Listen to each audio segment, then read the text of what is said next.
ইতিহাসটাই যা জীবন্ত, বাকি সবকিছু তলিয়ে গিয়েছে সময়ের নিয়মে। এই বাড়ি থেকেই পরিচালিত হয়েছিল বাংলাদেশে মুক্তি আন্দোলন। অথচ অথচ এই বাড়িতে আজ আর নেই সেই ইতিহাসের টুকরো টাকরা। না আছে ফলক, না আছে কোনো স্মৃতিচিহ্ন। ঋষি অরবিন্দ আছেন এ বাড়িতে। এ বাড়িতেই এখন অরবিন্দ ভবন। আসলে এ বাড়িতেই তো জন্মেছিলেন ভারতের স্বাধীনতা আন্দোলনের সন্ত্রাসবাদী, মানে কোট অ্যান্ড আনকোট সন্ত্রাসবাদী অরবিন্দ ঘোষ। অরবিন্দের বাবা কৃষ্ণধন ঘোষ ছিলেন পেশায় চিকিৎসক। তিনি রংপুরে অ্যাসিস্ট্যান্ট সার্জন হিসেবে কর্মরত ছিলেন। ব্রাহ্ম সমাজের সদস্য কৃষ্ণধন পরে খুলনার সিভিল সার্জন হন। রংপুরে থাকার সময় তার স্ত্রী স্বর্ণলতা সন্তান সম্ভবা হন। তখন কৃষ্ণধন স্বর্ণলতাকে তার বন্ধু মনমোহন ঘোষের থিয়েটার রোডের বাড়িতে নিয়ে আসেন। 1872 সালের 15ই আগস্ট অরবিন্দের জন্ম এই বাড়িতেই। ঠিক তার 100 বছর পর আরেকটি ঘটনার সাক্ষী হচ্ছে এই বাড়ি। অস্থায়ী সরকারের রাষ্ট্রপতি মুজিবুর রহমান তখন পাক জেলে বন্দী। 1971-এর 17ই এপ্রিল বর্তমান বাংলাদেশের মেহেরপুরের বৈদ্যনাথ তলায় মুক্তিযুদ্ধকালীন সরকার গঠনের পর তার সদর দপ্তর কলকাতায় স্থানান্তর করা হয়।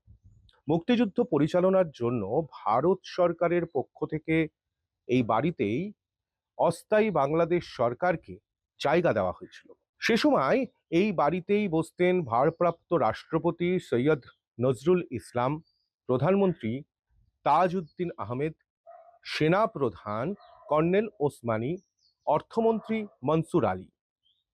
ভারতীয় সেনা এবং বিদেশ মন্ত্রকের সঙ্গে এই বাড়ি থেকেই যোগাযোগ রাখত প্রবাসী বাংলাদেশ সরকার।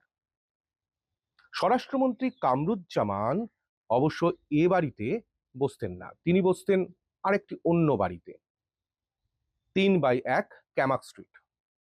এ বাড়ি থেকে ত্রাণ ব্যবস্থা দেখা হতো।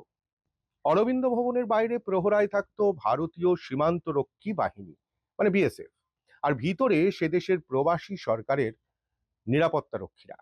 এই বাড়ির অদূরেই একটি বিখ্যাত হোটেল। শোনা যায় সেখান থেকে এই বাড়ির ওপর নজর রাখতো পাক গুপ্তচররা। বাড়ির ছবি তুলেও নাকি তারা পাঠিয়ে দেন ইসলামাবাদে। সেখানকার সংবাদপত্রে ছাপা হয় সেই ছবি। শুধু অরবিন্দ ভবনই নয়, এছাড়াও রয়েছে আরো বেশ কয়েকটি বাড়ি। তবে সবচেয়ে উল্লেখযোগ্য হলো 57/8 বালিগঞ্জ সার্কুলার রোডের বাড়িটি। ঢাকা আর চট্টগ্রাম থেকে একদল লেখক শিল্পী প্রকৌশলী কলকাতায় এসে এই বাড়িতেই চালু করেন স্বাধীন বাংলা বেতার কেন্দ্র। 1971-এর 25শে মে প্রথমে এটি ছিল মন্ত্রীদের বাসস্থান, পরে বেতার কেন্দ্রের কাজের জন্য তাদের অন্যত্র নিয়ে যাওয়া হয়। এই বাড়িটা সংস্কৃতি কর্মীদের একটা মেলামেশার কেন্দ্র হয়ে ওঠে।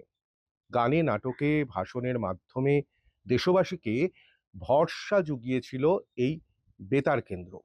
ঢাকা আর কলকাতা দেশভাগে একটা রাজনৈতিক বিভাজন রেখা টানা হয়েছিল ঠিকই, কিন্তু আসলে কলকাতা আর ঢাকা সবসময় একসঙ্গে পাশাপাশি থেকেছে।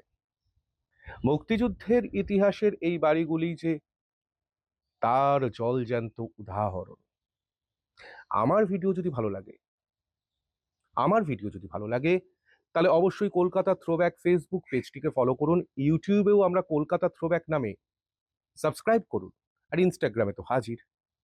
কলকাতা সম্পর্কে যদি নতুন নতুন তথ্য পেতে চান তাহলে অবশ্যই কমেন্ট বক্সে লিখুন, আর অবশ্যই লিখুন ভিডিওগুলি আপনাদের কেমন লাগছে।